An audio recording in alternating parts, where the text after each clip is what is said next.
Today we're going to talk about trees, and we're going to be working on drawing them.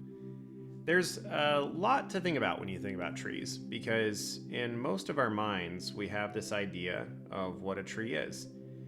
That it's basically this chunk of foliage and leaves floating up in the air, and it's comprised of all these teeny little things, but we pretty much just think of it as being a singular giant shape, and then think about the trunk underneath. The thing is that when you're drawing trees with ink, or you're building them with clay, or even if you're painting them, there's a lot to consider about what makes a tree a tree. And there's some really simple things that if you are aware of, you can make a tree look just a little bit better, just a little bit more interesting. If you take this, for example, this might be what you would call a tree. However, it's very, very simple, and it's not really thinking about what makes a tree a tree. So let's go ahead and start talking about just the very basics of what makes a tree look like a tree. First off, you generally have a pretty simplified shape on the top. We often think of them as spheres, though more frequently than that, they're overlapping spheres. You end up with a whole bunch of shapes, and those together give you something more akin to what we would consider a normal deciduous tree. Now, obviously, if you have something like this, you're going to be given a shape that's more like a cone or is a triangle. That's going to be more akin to a coniferous tree, a tree that doesn't lose its leaves at the end of the season. Now, obviously, there are a lot of different kinds of trees, but we have to start somewhere. And I think the best thing to think about at the beginning is just how a tree is built. Generally, you want to think about the shape that the canopy is going to make up. But another thing that gets confused pretty frequently is the trunks. And this is something I ran into a lot in my early drawing and something I ran into a lot when I was teaching people how to draw. We're going to start there, and then we're going to go on to the canopies. Then we're going to talk about using basic shapes to make trees, and then we're going to play with some different shapes and see what happens. So the first thing I want to talk about with trunks is you have to avoid this idea of thinking about them from a single angle. You'll see stuff like this pretty frequently, either in your own drawings or maybe when you were younger, or maybe if you work with kids, that people will draw trees like this, where the ground level will be there, the trunk will go up, and they'll have all these branches that come off. In almost all cases, trees don't send their branches out at the exact same points. They'll do something more like this.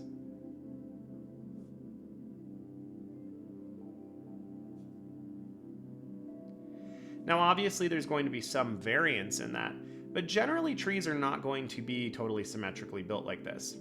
And in fact, both of these ideas are confusing something else that's really important, and that's the fact that this has basically flattened the tree into a two-dimensional shape, and trees are not two-dimensional.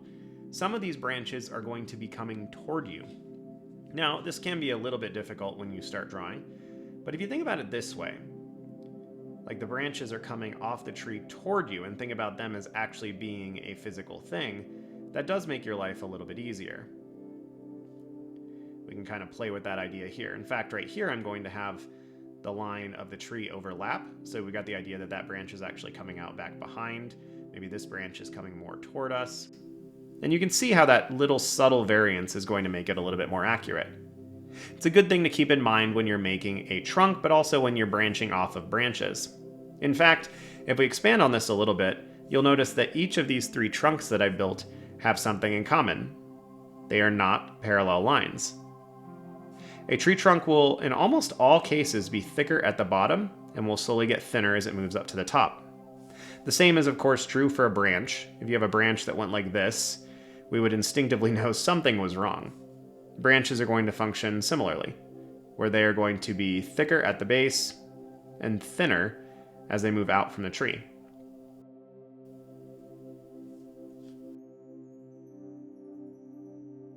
So this is the basis of how trunks are going to function. But let's take a look at some basic trees and basic shapes for how you might put a tree together. I am going to be sketching first with my pencil. I use this red one just mostly because I enjoy it. I think it makes the process a little bit more fun, but it doesn't really matter. You could draw with any kind of pencil if you want to. In fact, you don't have to use a pencil. But I find when you're trying to learn something new, it's often wise to sketch first. It makes you a little bit more loose, and it makes it easier for you to be risky and adventurous with things. So let's try to keep these couple things in mind as we move forward. If I give you too much at the beginning, it's going to make it a little overwhelming. So I'm going to start with just a basic spherical tree, like very, very simple. And this is how we're going to start. So I have that basic shape. I'm going to go back now with my pen. Now, if I just go ahead and make this like I did up here, where it's a perfect circle, it's obviously not going to look right. So what you want to do is you want to make this line undulate and move a little bit. You're keeping in general to that basic spherical shape, but you're going to just let your lines bounce back and forth a little bit. On top, it will often be a little bit smoother. On the bottom, you will often get bigger chunks where it kind of comes out from that basic shape. Now, I'm not going to play too much with the trunk here, but if you wanted to go really simple, you can just draw a straight line down, and then we can widen it out with some broader strokes. I'm going to go ahead and take a couple little branches up here into the canopy of the tree.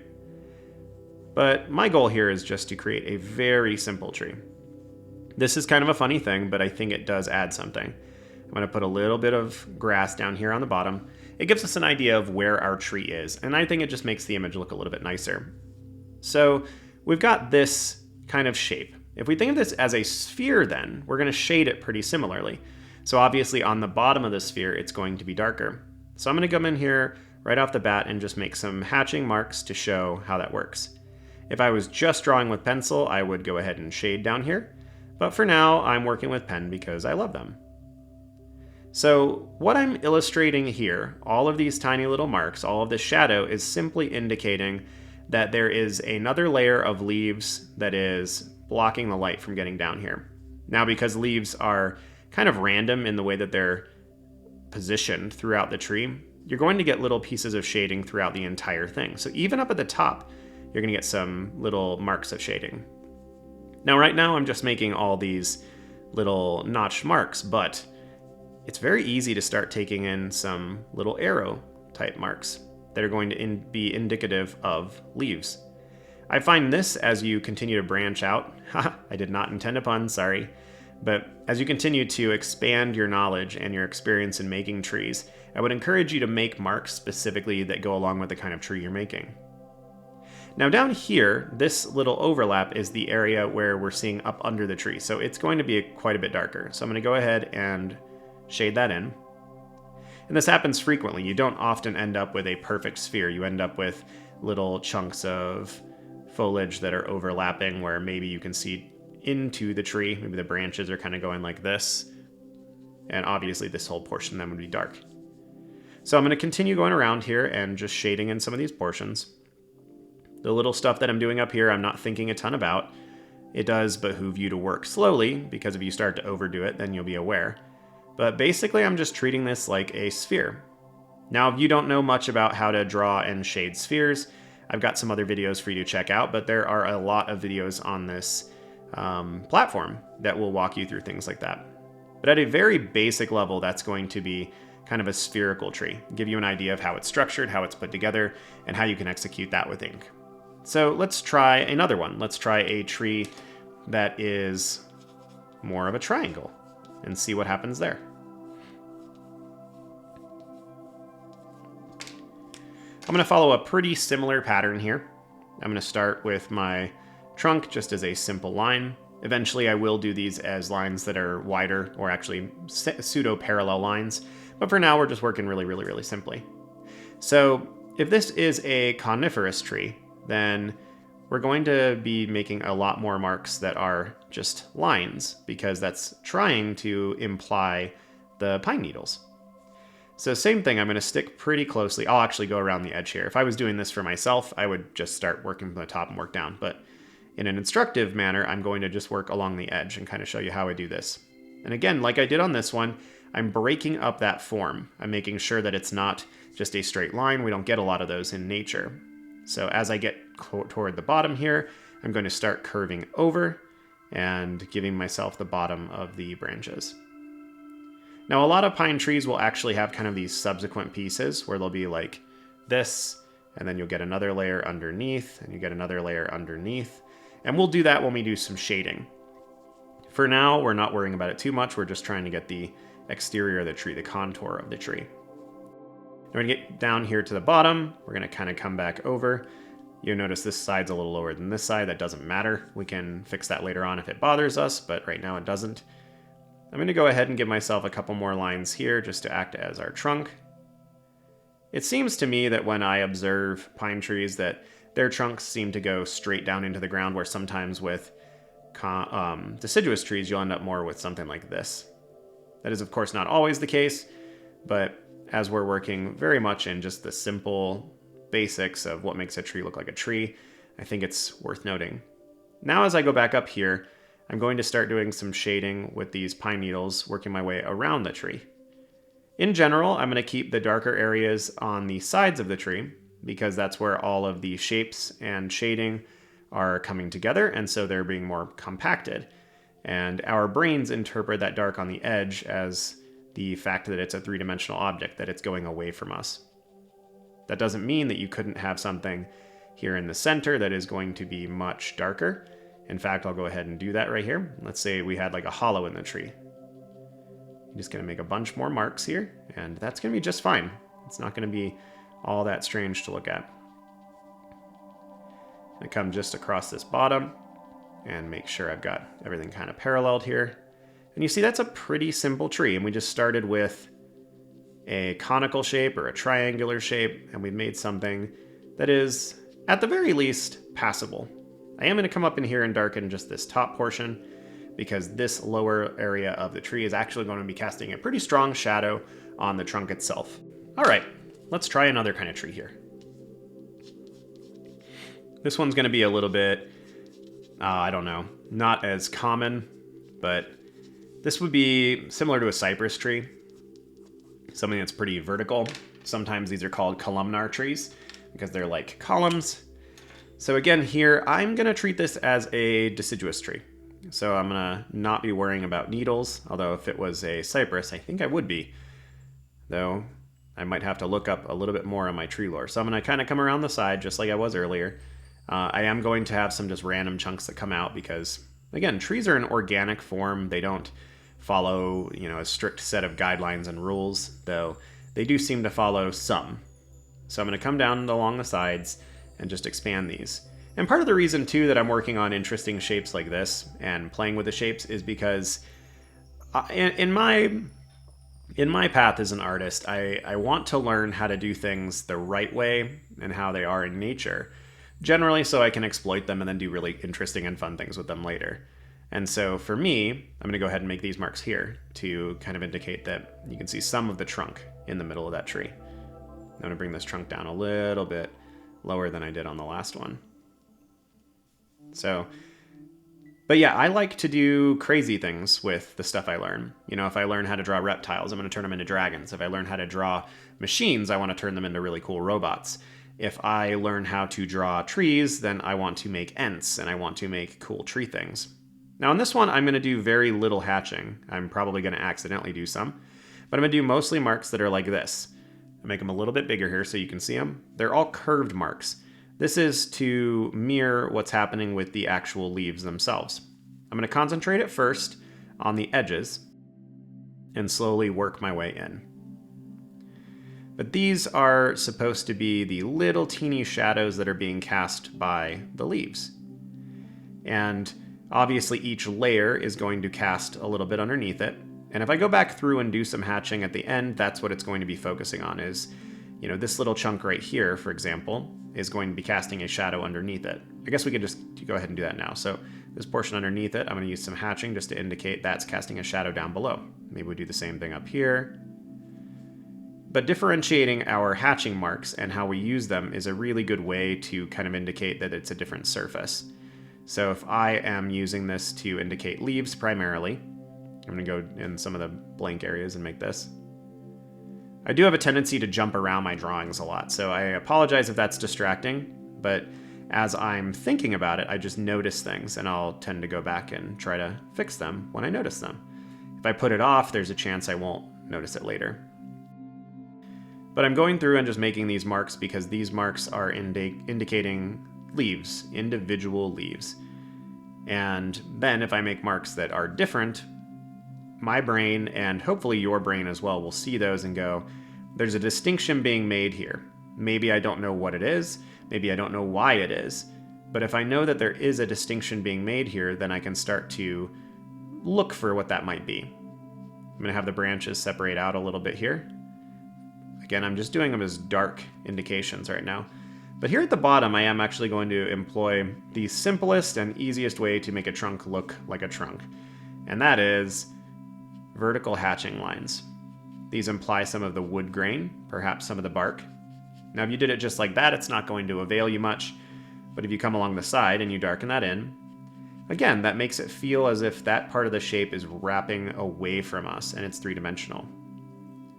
So even though this is kind of a stranger shape, you can see that it functions, that it looks like a tree. And that's really all we're going for here. I'm going to take a moment and zoom in my camera a little bit. I've got one more of these kind of basic tree shapes that I'm going to be working on. And this is just going to be kind of not a sphere, not a triangle, not a cylinder, but just kind of an awkward shape. So we're going to start, and we're just going to make it, something like this. It's kind of like a weird lima bean. Okay? Because not all of our trees are going to be quite perfect. I am going to take the chance here, or the opportunity, to actually pull my branches out a little bit and do something a little bit differently, and I'm going to make sure that the trunk actually has some width. All right, let's dive into this one then. This is going to be our last of the basic shape trees. I'm going to start again just by going around the canopy and indicating where the leaves are, where the foliage is. Leave it in a little bit more smooth on top. I'm going to have some leaves kind of poking out here and there. And I'm going to kind of come around this way. And I don't know if each of these are going to turn out. Like, I've done some prep work for this, obviously. I think that's generally a good idea whenever you're teaching anything. But it's very conceivable that one of these drawings or more of these drawings turns out poorly. And if that happens, that would be unfortunate for me, because it could be a teeny bit embarrassing. But at the same time, it's probably not a bad thing for you who are watching. If you're trying to learn, I think it's important to remember and realize that the people that are teaching you, the people that you're learning from, are just humans as well. And we are going to make mistakes. The more you practice, the more you invest time in things, the better you're generally going to get. Hopefully, the fewer mistakes you're going to make, but mistakes are always going to happen. So I've kind of gone around the edges here. I wanted to define a little bit of what that central trunk was doing. Now I'm going to take this back portion that's going to be in shadow around. It's kind of an odd shape to a tree, but it should still work. Now I'm going to go around the crown here and start to make the marks kind of indicating where each portion of that tree is. I'm going to bring some longer lines in here to kind of imply these are portions of the tree that are sticking out a bit. And as they are individual portions, I'm going to come around them and shade, because they are individual three-dimensional shapes on their own. After that, I will, of course, go underneath, like right here, give myself some stronger hatching, which will imply that that's overlapping and creating some shadow down beneath. Sometimes little marks like this, which a larger version would be like this, is going to imply that you have got leaves. And so I will do that sometimes. This little portion up here that's kind of a further back portion of the tree, I'm going to leave a little bit lighter. Things often get lighter as they move away from us. We're looking through more of the atmosphere in that case. It's often referred to as atmospheric perspective for that reason. We're looking through more air, there's more distance between us and the thing, and so that makes it appear a little bit lighter. This tree is a little bit more difficult for me to do than the last ones because it's a little bit more random. And that's just making me go a little bit slower as I'm thinking about things a little bit more. Not a problem, though. Trees are fun. They're one of the first things that I wanted to work with when I started doing this series, because I think that there's a lot that can be learned from how they're put together. They're obviously these things we run into frequently, and they're a pretty integral part of our lives. But they're also comprised of a whole bunch of really basic shapes. And if you can master all the different textures and whatnot that are occurring in a tree, you actually are learning a lot about a lot of other things that you might want to draw at some point. So I've darkened in this portion. But I've left this little white portion along the side here because that is right where the leaves are going to be breaking up, and you're going to get light coming back through from the underside. Or from the backside, actually, is more accurate. So this tree is coming along just fine, and I'm going to just continue to make these marks in here. And then I'm going to go down to the trunk in a minute. It's a lot of white on the front part of this tree. I'm going to work on getting rid of some of that here in a minute because I don't think that it's quite doing what I want it to. I want to give the idea that light's coming down from above, and this kind of makes it look more like it's coming down from this angle. All right, let's start working on this trunk just a little bit. Again, I'm going to go a little bit darker on the edges. I flanged this trunk out. Maybe we even have something fun like this, where we've got a root that's kind of going over to the side a little bit. Got some grass. Gives us an idea where the tree ends. All right. I think that's kind of a good place to stop this lesson on the basics of trees. So again, the big thing here is the fact that it's important to understand what a tree is and how a tree is put together. That it's basically an assemblage of basic shapes. That you have cylinders, cones, triangles, and then generally the cylinder for the trunk as well. If you remember that the trunk is always going to get thinner as it goes up, that branches are going to do the same, that they're not all coming off at the same place, that's going to help as well. And if you vary your marks to kind of indicate this type of foliage that you have on your piece, that will also help you. But obviously trees are pretty complicated, and there's a lot more to cover. I in fact only covered half of what I planned for this video, but I don't want it to get super long. So on the next video, we're going to cover conglomerate shaped trees. And then we're going to go into varied and extreme trees, kind of fantasy trees at the end. So the conglomerate shaped trees, just to give you an idea, is going to be taking our basic shapes and then building them up on each other, thinking about how those shapes affect one another. And then the fantasy ones and the extreme ones are going to be playing with things like this. Like, what if you had a tree that just had all these totally separated areas? And we'll play with that. So, as always, thanks for being here. Thanks for listening and watching. I hope this was a benefit to you. If you'd like to let me know in the comments below what you'd like to see next or which part of this was helpful, I would love to hear it. Thank you to my patrons who are on the screen now. And if you want to join a little artistic community, I would encourage you to check out our Discord server, which is also linked below. Have a good one, y'all. See you soon.